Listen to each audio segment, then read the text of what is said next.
ওনাকে নাকি বলতে দেওয়া হয়নি, ঘন্টা বাজিয়ে দিয়েছে, ওনাকে নাকি মাইক অফ করে দিয়েছি, উনি নাকি জিজ্ঞেস করেছেন এই তোমরা কেন মাইক বন্ধ করেছো। কিন্তু আমরা তো শুনছি অন্যরকম গল্প। যাওয়া উচিত, উনি তো স্টেটমেন্টও দিয়েছেন, প্রধানমন্ত্রী ধন্য হয়ে যাওয়া উচিত ছিল, একটা মুখ্যমন্ত্রী তো এসেছে। এবং মমতা ব্যানার্জি আফটার অল মুখ্যমন্ত্রী, পশ্চিমবঙ্গের মুখ্যমন্ত্রী এসেছে, পুরো দিল্লির উঠে দাঁড়িয়ে শাঁখ বাজানো উচিত ছিল, সেটা বাজায়নি। উনি বেরিয়ে এসে মিথ্যে কথা বলতে শুরু করলেন যে ওনাকে নির্দ্বিধায় বলতে দেওয়া হয়েছে, এবং যেটা ওয়েস্ট বেঙ্গলের টার্ন হচ্ছে একদম শেষে, সমস্ত রাজ্যের শেষে। উনি যেহেতু ফিরে আসবেন দিল্লি থেকে, উনি যখন যেহেতু ফিরে আসবেন, যদিও প্রাইভেট প্লেনে, যাই হোক, ওনার যেহেতু নাকি ভীষণ তারা, ওনাকে অনেক আগে বলতে দেওয়া যায়। I believe she was the 7th speaker, এবং উনি যতক্ষণ ইচ্ছে বলেছেন, ওনার কোনো বেল বাজানো হয়নি। অত্যন্ত লো লেভেলের একটা কথা বলেছেন, মানে এটার আমি জবাব পর্যন্ত দিতে চাই না। যখন থেকে আমি শুনছি আমার মনে হচ্ছে ঠাস ঠাস করে ওই ছেলেটাকে, অশিক্ষিত ছেলে একটা, কোনো বিন্দুমাত্র তার রুচি নেই, পারিবারিক কী পরিচয় আছে সেটা আমি আর তুলতেই চাইছি না, শুধু মুখ্যমন্ত্রীর ভাইপো বলে পার পেয়ে যায়।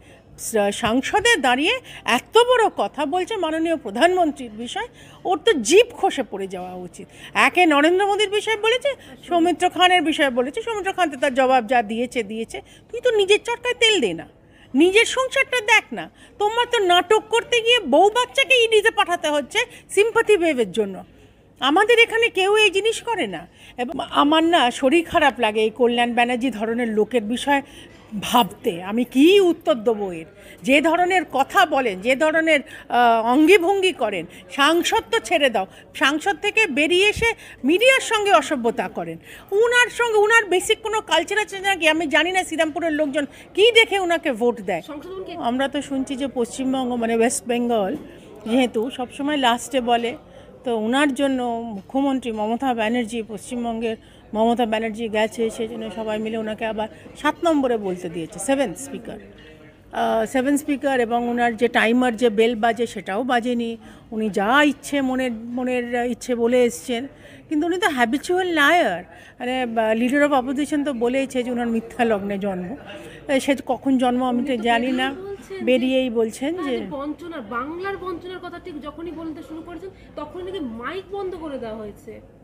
বললাম না, শাঁখটা বাজায়নি, ওই জন্য উনি মাইক বন্ধ করেছেন কি করেননি, বেল বাজিয়েছে কি বাজাননি, উনি বুঝতে পারেননি। She is so innocent. উনি একটা নাটক শুধু চালিয়ে যাচ্ছেন।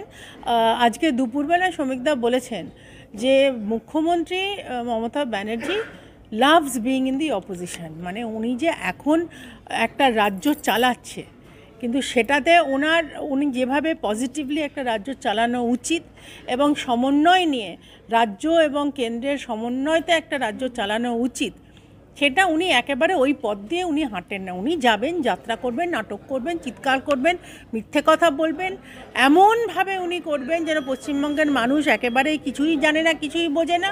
মুখ্যমন্ত্রী বলবে যে কেন্দ্র বঞ্চনা, ওই নিয়েই সবাই থাকবে, একদম ডাহা মিথ্যে কথা। 20 মিনিট ধরে বলতে পারেন, অন্যান্য মুখ্যমন্ত্রীরা 10 মিনিট করে বলতে পারেন, ওনার বেলা 5 মিনিট 7 মিনিট আমি শুনলাম। জানি না আমি কে কতক্ষণ বলেছে আমি জানি না, তবে আমি যেটা শুনলাম আমাদের তরফ থেকে, যে মানে নীতি আয়োগ থেকে আমরা যা খবর পেয়েছি, বিভিন্ন মন্ত্রী, নির্মলা সীতারামনও স্টেটমেন্ট দিয়েছে, একটু আগে গজেন্দ্র সিং চৌহানও স্টেটমেন্ট দিয়েছেন, ইউনিয়ন মিনিস্টার অফ ট্যুরিজম, দুজনেই বলেছেন যে ওনাকে নির্দ্বিধায় বলতে দেওয়া হয়েছে, এবং যেটা ওয়েস্ট বেঙ্গলের টার্ন হচ্ছে একদম শেষে, সমস্ত রাজ্যের শেষে। উনি যেহেতু ফিরে আসবেন দিল্লি থেকে, উনি যখন যেহেতু ফিরে আসবেন, যদিও প্রাইভেট প্লেনে, যাই হোক, ওনার যেহেতু নাকি ভীষণ তারা, ওনাকে অনেক আগে বলতে দেওয়া যায়। I believe she was the 7th speaker, এবং উনি যতক্ষণ ইচ্ছে বলেছেন, ওনার কোনো বেল বাজানো হয়নি। আরে মিথ্যাবাদীর সঙ্গে কি আমি তর্ক করি বলো তো?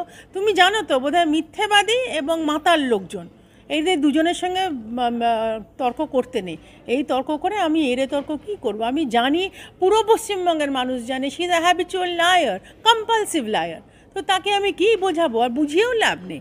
আমি ক্লিয়ারলি বলছি, সেন্ট্রাল গভর্নমেন্টের তরফ থেকে স্টেটমেন্ট আছে যে ওয়েস্ট বেঙ্গলের লাস্ট স্পিকার হওয়া উচিত ছিল বিকজ অফ ডাব্লু, কিন্তু ওনাকে সেই সম্মানটা দেওয়া হয়েছে পশ্চিমবঙ্গের মুখ্যমন্ত্রী। উনি 7th স্পিকার হয়ে বলেছেন, এবং যতক্ষণ ইচ্ছে যা ইচ্ছে তাই বলেছেন। এটা যেটা বাইরে ওনার সেই সমস্ত হ্যাবিট। কথা বলছেন কেন? আমি বললাম না, মিথ্যাবাদী হলে আমার তো এখানে কিছু, যতই আমি যাই সাফাই দেবো, যে compulsive liar leader of opposition তো বলেইছে যে ওনার মিথ্যা লগ্নে জন্ম, তো সে মুখ খুললে যদি মিথ্যা কথা আর গালিগালাজ বেরোয়, তার সঙ্গে আমরা কি ভদ্র মানুষ, শিক্ষিত মানুষ, আমরা কি তর্ক করব? বলছেন অপমান করা হয়েছে, ওনাকে নয় পুরো বিরোধী দলদের অপমান করা হয়েছে। বিরোধী দল তো যায়নি, তাদের পেলো থেকে অপমান করবার জন্য। ওনাকে নাকি হেমন্ত সোরেন কানে কানে বলেছিল যে উনি যাচ্ছেন, তো কই দেখিনি তো আমি তাকে, আমরা অন্তত মানে খবর আমি তো দেখিনি। আমি জানি না তোমাদের মিডিয়া থেকে কেউ আড়ালে দেখেছো কিনা হেমন্ত সোরেন মুখ্যমন্ত্রী মানে মমতা ব্যানার্জির সঙ্গে আলাদা দেখা করে আলাদা কানে কানে কথা বলেছে কিনা, আমরা তো জানি না। নীতি আয়োগে ওই একমাত্র মমতা ব্যানার্জি গেছিলেন অপোজিশনে, এবং তো যথাযথ সম্মান যা দেবার কথা দেওয়া হয়েছে। এবং আমরা বেসিক্যালি ভদ্র পার্টি, আমাদের প্রতিটা নেতা বেসিক্যালি শিক্ষিত, এইরকম অশিক্ষিত মিথ্যাবাদী আমরা নই। আর তিনি বলছেন যে আর আসবো না নীতিমূলক। খুব ভালো হয়েছে, এমনিও আগে যেতেন না, আর আসার দরকারও নেই ওনার। উনি এই যেরকম নাটক করছেন রাস্তায় বসে, দিল্লির রাস্তায় বসে আরও খানিকটা নাটক করে উনি চলে আসো। পশ্চিমবঙ্গের মানুষ ওরা তো খুব হৈ হৈ করছে, ওর ভাইপো আবার গিয়ে বলেছে 7 লক্ষ ভোটে নাকি মানুষের রায় জিতেছে। কিরম মানুষের রায় সেটা পশ্চিমবঙ্গের মানুষ জানে, ডায়মন্ড হারবারের লোকজন জানে। তো সেই জন্য আর বলে লাভ নেই, পশ্চিমবঙ্গের মানুষ ভালো দেখছে কে নাটক করছে আর কে অ্যাকচুয়ালি পশ্চিমবঙ্গের জন্য কাজ করতে চাইছে। এবং মাননীয় প্রধানমন্ত্রী তার স্ত্রীর সঙ্গে কী সম্পর্ক, ইট ইজ পাবলিক ইনফরমেশন, এটা নতুন করে বারবার তোলার কিছু নেই।